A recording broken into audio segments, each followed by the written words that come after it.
Deuxième partie de l'Africa Newsroom. Nous sommes toujours avec Alpha Oumar Diallo, consultant en finance, Jean-Marie Talley, directeur général fiduciaire Fiscofin, responsable du pôle économique du Club Efficience, Daoud Attal, notre éditorialiste. Nous parlions donc de cet attentat perpétré hier lundi dans la capitale Tunis sur l'avenue Bourguiba. Alors, pour l'instant, l'attaque n'a pas été revendiquée. Néanmoins, le mode opératoire rappelle celui notamment de l'attaque perpétrée le 24 novembre 2015, Monsieur Diallo.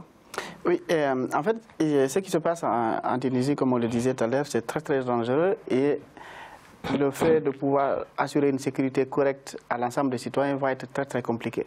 Du moment qu'on ne peut pas mettre derrière chaque citoyen un policier, et le risque terroriste évolue et fait en sorte qu'on ne peut que s'inquiéter si l'État ne prend pas des mesures très draconiennes.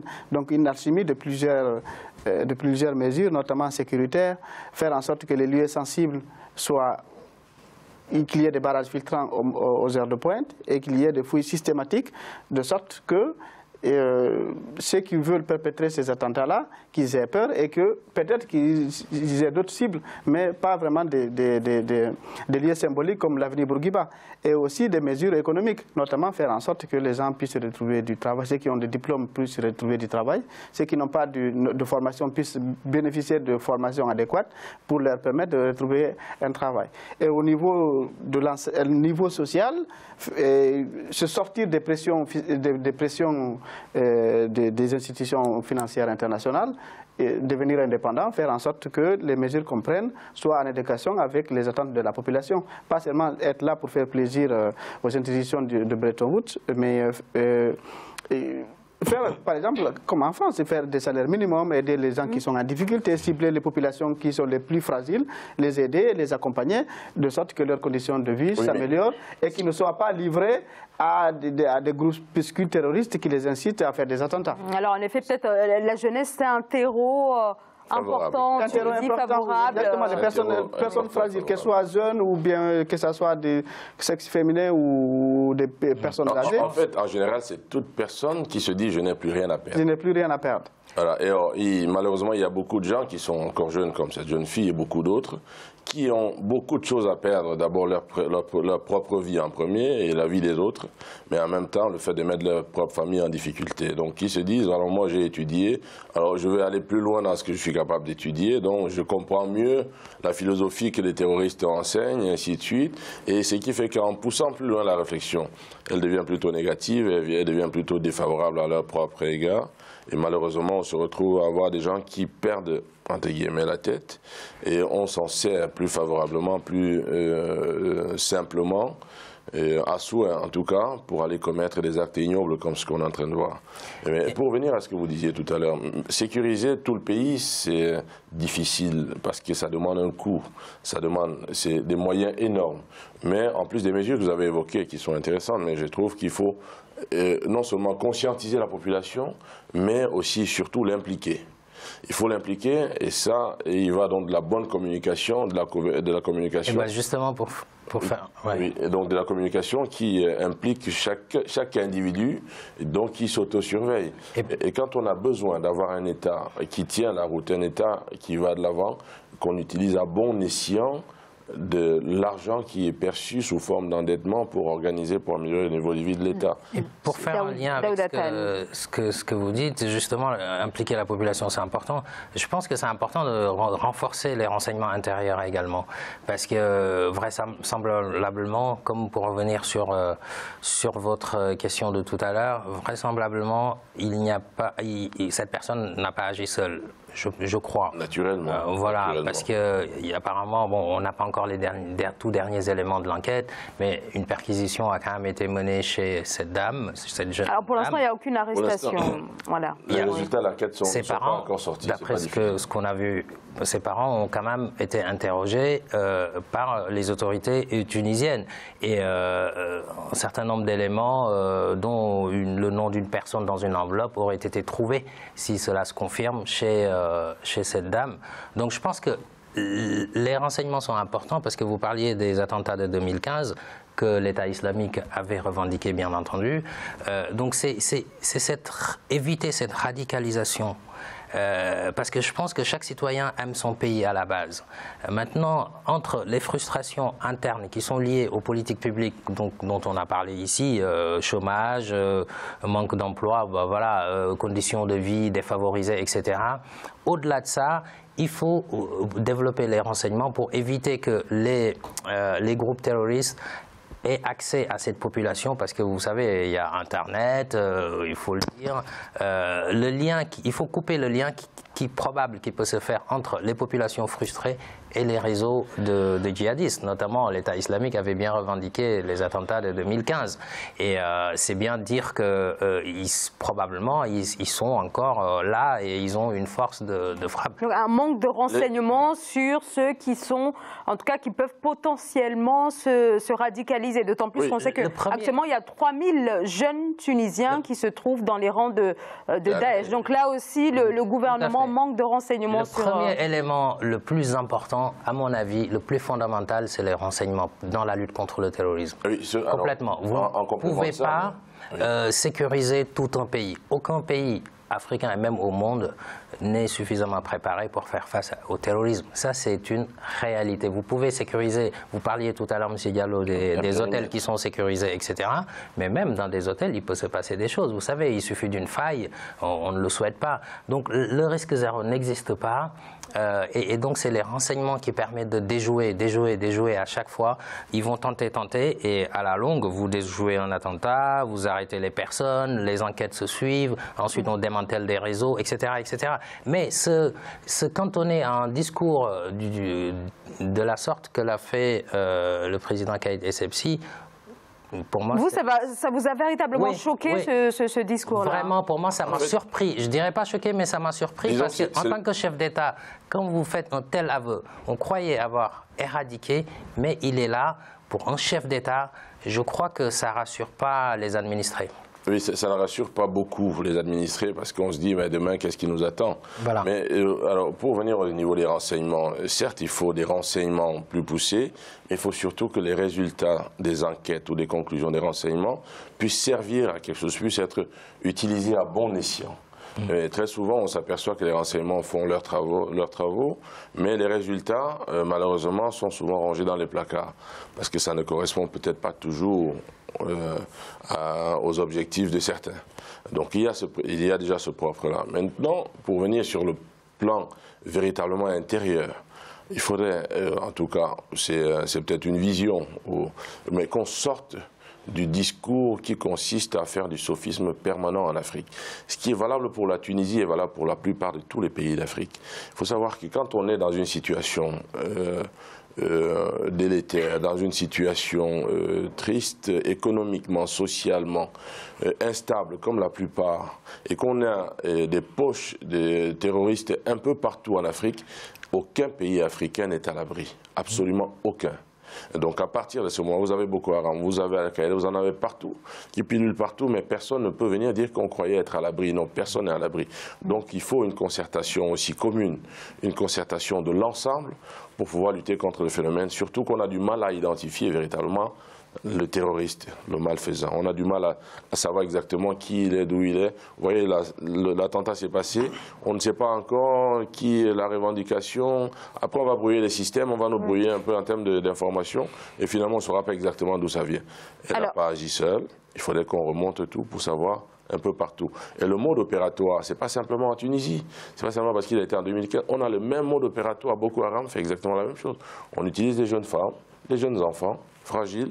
Tout est toujours des personnes en situation fragile qu'on utilise et qui vont là où il y a du monde, là où ça circule, donc pour commettre des actes ignobles. Alors, un attentat commis à un an des élections, notamment la présidentielle, donc dans une Tunisie où les attentes sont nombreux, beaucoup de maux économiques. Alpha Oumar Diallo, est-ce qu'on est en train d'assister à une montée des tensions à quelques mois là, de cette présidentielle? Bon, on ne dirait pas qu'on assiste à une montée de tension, d'autant plus que si l'opposition n'est pas... Alors, on a quand même des manifestations, élections pour dénoncer la crise économique. Donc pas seulement cet attentat, mais est-ce que de manière globale, on assiste à une montée de tension? Ok, bon, si on ne lit pas l'attentat à ça, je peux bien vous comprendre, parce que je ne pense pas que l'opposition puisse encourager des attentats terroristes. Donc, ah non, ce n'était absolument pas le sens de ma question, okay. Non, pas du tout. Donc c'est vrai que dans tous les pays africains,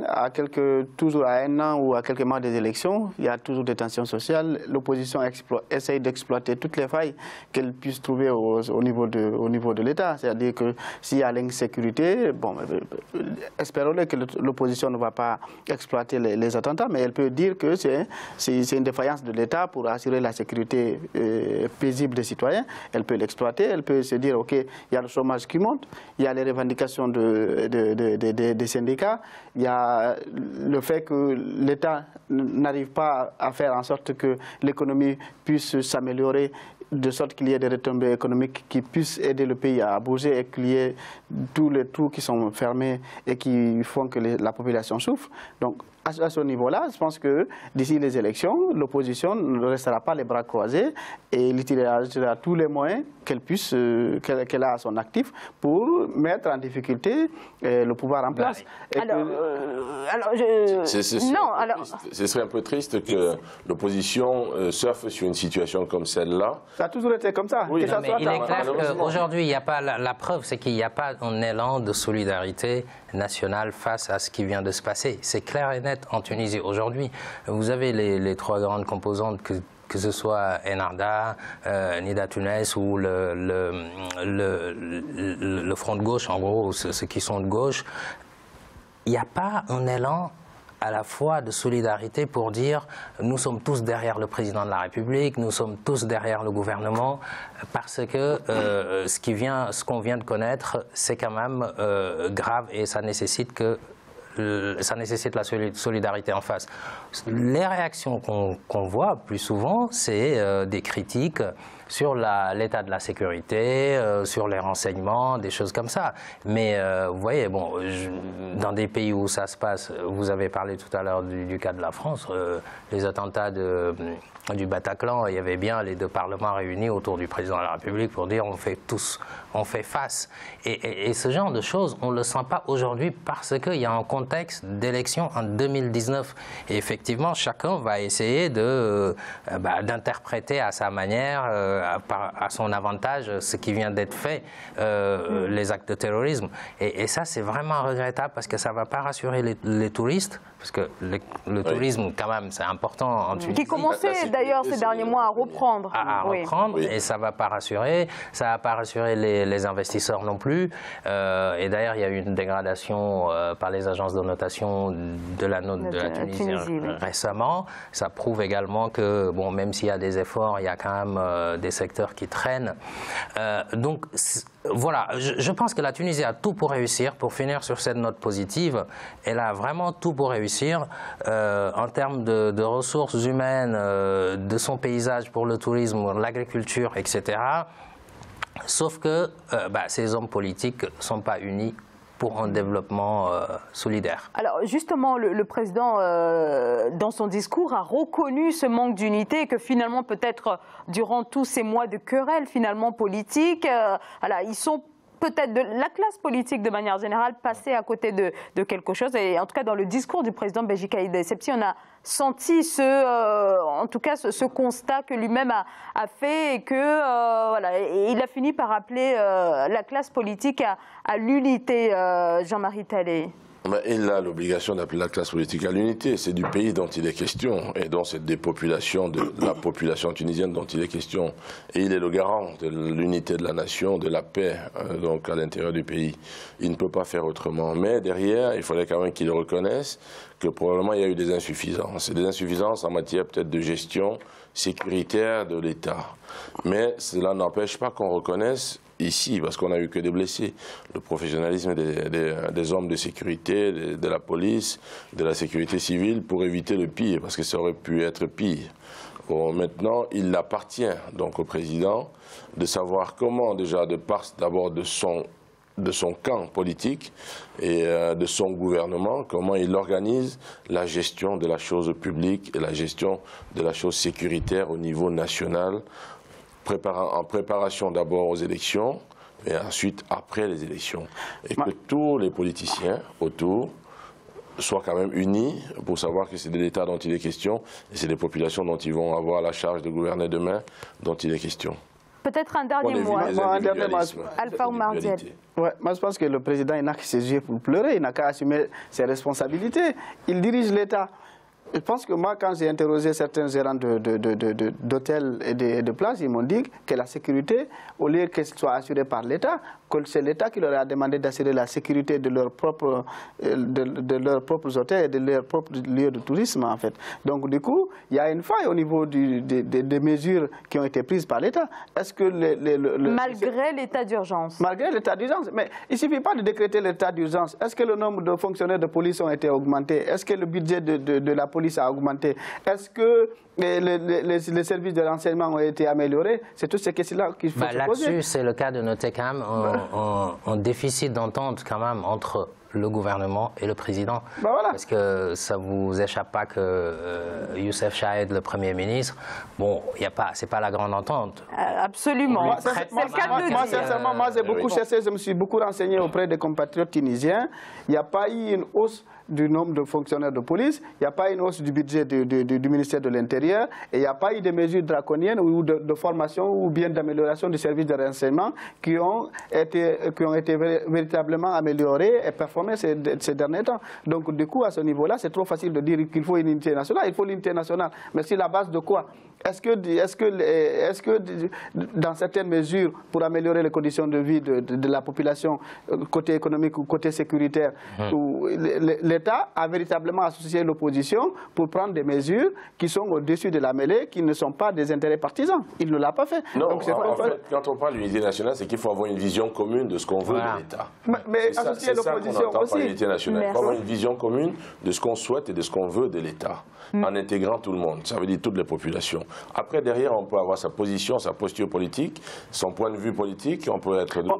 On sait qu'en France, l'état d'urgence a été voté à la fois par l'opposition et par le pouvoir, parce que tout le monde était unanime que c'était dans l'intérêt de la nation. Est-ce que ça a été un exemple, comme on peut citer un exemple de ce genre en Tunisie? Il n'en existe pas. Donc l'unité nationale basée sur quoi? Moi, je n'en sais rien. Merci beaucoup à tous les trois pour vos précisions. Voilà donc ce que l'on pouvait dire ce soir sur cet attentat qui a donc été perpétré ce lundi à Tunis sur l'avenue Bourguiba. 20 blessés selon les autorités. On continue bien sûr d'en parler dans nos éditions sur Africa 24. En attendant, on marque une très courte pause et on se retrouve dans quelques instants. À tout de suite.